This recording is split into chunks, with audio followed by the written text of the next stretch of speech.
Kembali di ngobrol bareng Gus Miftah Los.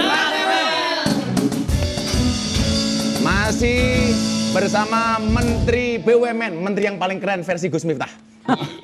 Lagunya pun enak-enak ya. Lagunya enak-enak. Ya, besok kita pakai lagi, Mas. Ya. Kemarin mau saya putus kontrak sebenarnya itu. Masih soal BUMN nih, Mas Erik. Saya baca berita katanya akan ada 14 BUMN yang mau dibubarkan. Kenapa, Mas? Jadi begini, memang kan ada BUMN yang dari dulu memang sudah kondisinya sangat buruk. Nggak produktif?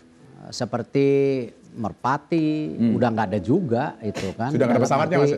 Pesawat yang nggak ada, ya mungkin pegawainya harus diselesaikan, ya. Tapi ini kan hal-hal yang sudah lama, kertas leces, iglas. Nah, karena itu supaya ini baik, saya mengkonsolidasikan sekarang BUMN itu dari 27 klaster tinggal 12 klaster. Tinggal 12 ya? Dari 142 itu tinggal 41 sekarang karena sudah dikonsolidasikan. Nah, banyak ada BUMN yang jumlahnya 30-an itu ada di PPA ya, dana reksa. Nah, di mana sekarang kita membentuk tim independen di dana reksa itu agar mereview perusahaan-perusahaan ini mana yang bisa dikonsolidasikan, direstrukturisasi atau dilikuidasi supaya jangan nanti dipikir politis ya, dan orang-orang terbaik di negeri ini kita libatkan ya, ada di tim dana reksa ini. Nah, memang ya ini sebuah pilihan karena dengan COVID-19 ini juga 90% BUMN terdampak. Ya, kita bisa sampaikan misalnya contoh yang saya sudah bicarakan ke DPR, yang tadinya dividen kita 43 triliun sekarang tinggal 26 triliun dengan 90% terdampak. Nah, tetapi jangan juga dilihat BUMN ini tidak kontribusi ya. Kalau kita lihat 5 tahun sampai 10 tahun terakhir itu contoh 5 tahun terakhir saja bagaimana PMN itu hanya 117 triliun tapi dividen itu hampir 220 triliun lebih, 260 lebih. Ya. Nah, belum lagi pajak yang kita bayarkan apalagi ditarik 10 tahun. Nah, jadi inilah kenapa sekarang kita coba bicarakan juga dengan DPR, dengan kementerian lain, kita ingin mulai merapikan mana yang penugasan, mana yang aksi korporasi supaya jangan tercampur terpisah. Nah, hal-hal ini kita coba lakukan. Ngomong-ngomong begini, Mas. Katanya Mas Erik itu kan anak Masnya Jokowi. Dengar-dengar 2024 katanya Mas Erik mau nyapres, Mas. Saya rasa begini.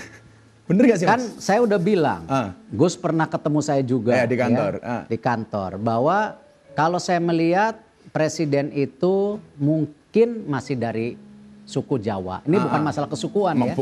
Kita tidak ngomong ras ya. Kebetulan saya Sumatera Sunda, jadi agak jauh tuh dari situ. Tapi ada Sundanya, Mas. Nah, ya, tapi biasanya orang Jawa nggak mau milih orang Sunda gitu.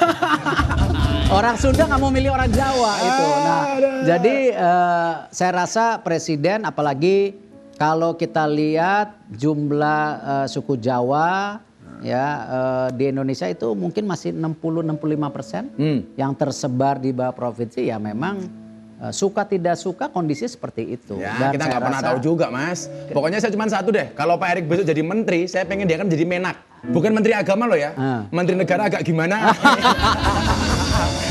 Itu tadi obrolan seru saya dengan Menteri BUMN. Sekarang waktunya tausiah ala Gus Miftah. Izin ya, Mas. Tausiah ala Gus Miftah. Mari kita dengarkan tausiah ala Gus Miftah. Ya. Dikatakan dalam kitab Hikam, mata waqafa matlabun anta tolibu birobika. Tidak akan pernah terhenti sebuah permintaan ketika permintaanmu kamu sandarkan kepada Tuhanmu. Dan tidak akan pernah menjadi mudah sebuah permintaan ketika kamu percaya dengan kemampuanmu. Artinya apa? Manusia itu mampu bukan karena dia mampu, tapi karena dimampukan oleh Allah yang Maha Mampu. Manusia itu bisa bukan karena dia bisa, tapi karena dibisakan oleh Allah yang Maha Bisa. Maka kita nggak boleh sombong. Allah mampu menjadikan orang miskin jadi kaya. Contohnya siapa? Sa'labah. Tapi ingat, Allah juga mampu menjadikan orang kaya jatuh miskin. Siapa? Qarun. Allah mampu menjadikan orang biasa jadi raja. Siapa? Daud. Nabi Daud alaihissalam. perang melawan Raja Jalut, kemudian beliau dianugerahkan kerajaan oleh Allah Subhanahu wa taala. Tapi ingat, Allah juga mampu menjadikan raja diraja menjadi orang terhina. Siapa? Fir'aun. Bahkan Fir'aun pernah mengatakan, ana rabbukumul a'la. Aku adalah Tuhanmu yang paling tinggi. Tapi kenyataannya apa? Fir'aun hancur gara-gara kesombongannya. Artinya apa? Tidak ada yang tidak mungkin bagi Allah. Kita lihat kasus ketika Nabi Musa alaihissalam dikejar sama Fir'aun. Ketemu dengan bibir lautan. Pilihannya cuma dua. Ketika dia harus lanjut, dia masuk lautan. Kembali dia dihadang oleh Fir'aun. Ketika berhadapan-hadapan seperti ini, apa beda antara Fir'aun dengan Musa? Bedanya satu. Sehebat-hebatnya Fir'aun merasa dan mengaku dirinya adalah Tuhan. Sementara selemah-lemahnya Musa, di dalam hatinya ada Tuhan. Dan Anda tahu pada akhirnya siapakah yang dimenangkan? Yang dimenangkan adalah Nabi Musa alaihissalam. Maka ketika hasil perjuangan belum terlihat, barangkali Allah masih ingin memberimu pelita kesabaran. Ketika doa-doamu masih belum terwujud sekarang, barangkali Allah masih ingin melihatmu merengek di sepertiga malam. Maka kita syukuri semua yang ada dengan senantiasa terus mencoba. Ingat, hidup jangan cari yang sempurna, tapi yuk sempurnakan yang sudah ada.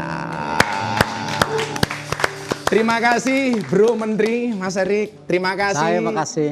Hadirnya, terima Luar kasih biasa. Band Gepo, Sobat Gepo semuanya. Kita akan kembali Selasa depan dengan bintang tamu yang luar biasa hanya di iNews Los Rarewel. Terima kasih Pak Menteri. Adalah kunci untuk kita.